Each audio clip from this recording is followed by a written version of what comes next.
তোকে কোম্পানিতে বেতন দিইনি, খানকি ছেলে, শুধু তোর কারণে। খানকি ছেলে ঝাপলায় না, খানকি ছেলে তুই পয়সা দিয়েছিস, খানকি ছেলে। বিশ্বাস হয় না?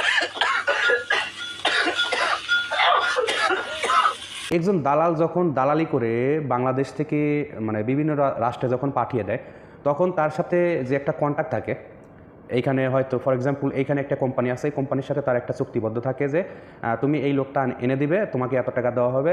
তারপরে এমনও আছে যে ওই ব্যক্তিটা এইখানে এসেছে, শুধুমাত্র ও কাজটা দিয়েছে, মানে দালাল কাজটা ওই কোম্পানিতে সাবমিট করেছে বা কোম্পানির আন্ডারে কাজটা দিয়েছে। এইখান থেকে সে প্রতি মাসে মাসে বসে থেকে ঘন্টা প্রতি তার সাথে চুক্তিবদ্ধ থাকে। এমনও কোম্পানি আছে বা এমনও ফ্যাক্টরি আছে, এমনও কনস্ট্রাকশন সাইট আছে যে বসে থেকে, দালালের কোনো কাজ নেই, কোনো কিছুই নেই, সে বসে বসে সে ইনকাম করতে পারবে বা টাকা ইনকাম করতে পারবে। এই সব ব্যক্তির রক্ত ঘামানো টাকা, রক্ত চোষা টাকা, যাকে বলা হয় রক্ত চোষা টাকা, কিন্তু এই দালালরা খেয়ে থাকে।